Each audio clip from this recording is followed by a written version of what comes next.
What is going on, everybody? It is Dan with Right Now Powder Coating, and I am finally back. We took a couple weeks off there. We were trying to catch up with some projects, but today's video we're going to be talking about our new sandblasting room. It doesn't look new, but let's get into it.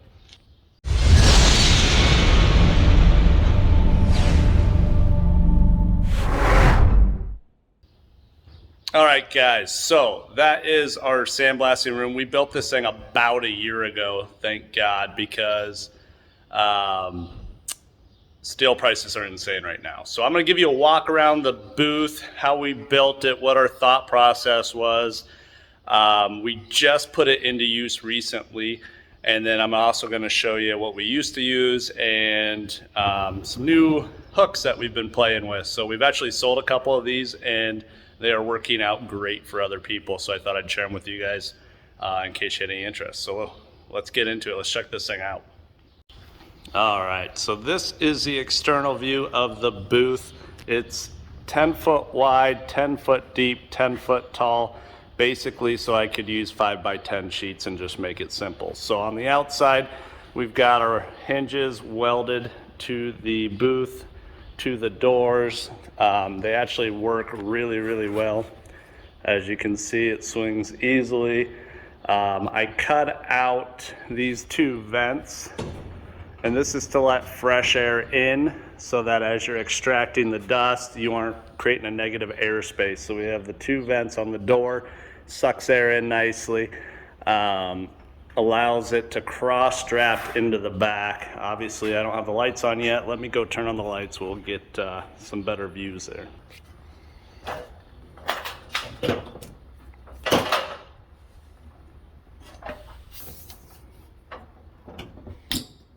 So we actually, this is just an extension cord. It goes up to the two plugs that run the lights.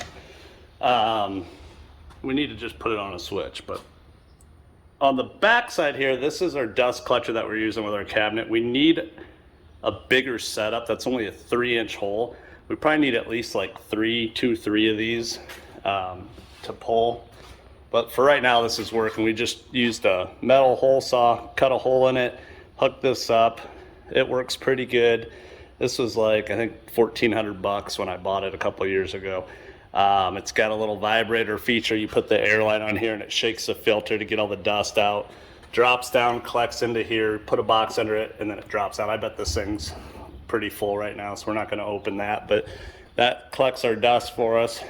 We did buy one of these blasting helmets. It's amazing. This is the airline filter for the fresh air that goes into the hood. So you just hook your main source up there, it filters it, comes out the top with a regulator. I actually need to put a regulator on here to knock our PSI down. I think it's max of 125. This thing bleeds off air like crazy because we're putting too much to it. But then it feeds into there, into the booth. So now we got the lights on, let's take a look inside. So we use square tubing to frame out the walls and the ceiling. Welded it all together.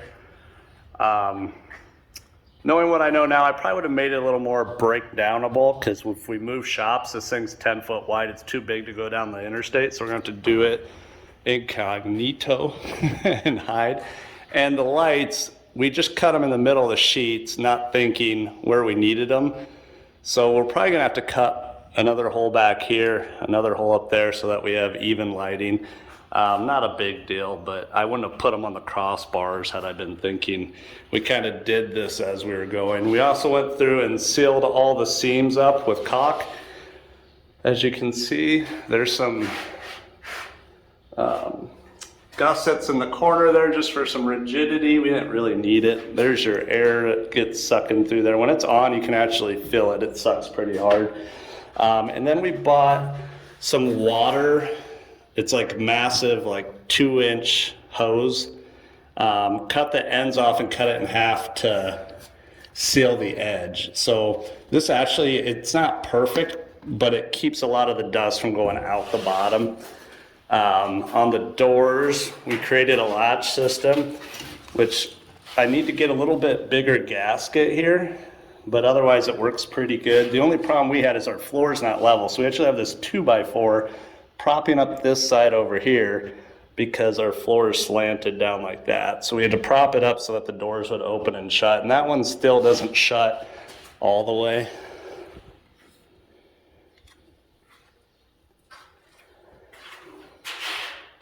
So you can actually see how the door is too low. So we need to prop that up somehow so we can get it shut and make it a lot tighter. But overall, it actually doesn't. This is a day of blasting right here. That's all the sand that came out. So, because we actually swept it up because I wanted to see, and this is all that came out on the side. So you can see that flap is actually working pretty good. So, not too bad. We've been using it about 3 days now. I'm pretty happy with it. Obviously, the main point is just keep all your dust and everything in there. This is our cabinet that we were using. We bought it from Greg Smith Equipment. I think you can get it from Redline Stands, but it needed a couple adjustments. We basically stopped using the protective film. We just went to glass and replaced it like every couple months. We drilled a hole in the side to run the airline straight in that way instead of through the bottom, which helped a lot. And then we were thinking about keeping the basin here, but I'm not sure I'm going to because it takes up a lot of room and it's super tall. We're going to use it just for small little things, but you can see how the hose comes out of the pressure pot, and then we ran it up directly into it instead of coming up through the bottom. That was a big game changer. Plus we bought actual blast hose from Clemco. This stuff lasts so much longer than the junk that comes on this. So check out Clemco. We buy our blasting tips from Redline. They last forever, so we love that. This is a little pressure pot system we're using now. It's only a 100-pound tank from All Source. I think it was like $350, $400, but it's a pretty good little unit. We can go for about half hour on that in here. And then right now we don't have enough air source, but once we get the air we need, we bought a big boy. So that guy right there. But we need a lot more air pressure. This thing will annihilate anything. But yeah, we just don't have enough pressure right now to run it. So I've got the air compressors, I just don't have the power to the building. Those are rotary air compressors we bought. So that's our blast setup. If you guys have any questions or want to see anything else, just let me know. Real quick, I'm going to show you some of the tools or the hooks we've been building. Yeah, what are you doing? Don't talk to me right now. Well, it's going to be that kind of day. It's too early in the morning. Okay. So these are our tube hooks. Basically, if you have a tube and you don't have any holes to hang it from, you can put each end into the tube and it'll just kind of hold it. That's for hooks. So for your first one, then you don't really need it. You just put them in the end. Pretty simple design, but they've helped us be way more efficient. So we're making those now. And then I'm sure you saw the video of us making these, but these are for holding like small brackets or tubes or whatever you may have that you want to max out. So you can hold 11 per set. There's 2 of these, one here, and then you run them down. But you can spray the front side of the bar and the back side of the other bar, and then when you come around, you can do the opposite. So they're pretty handy. We sold some to one of our viewers, and he went from, I think he said he was doing like $400 to $600 a cart to being able to crank out like over $1,000 a cart, like $1,200–$1,400. So it's upped our game. It's made us a lot more efficient, and we've been able to crank out a lot more parts because of them. So back on here and do another Wednesday Wisdom for you guys. It's been so long, so I apologize for that. As always, hit that like button. Make sure to subscribe.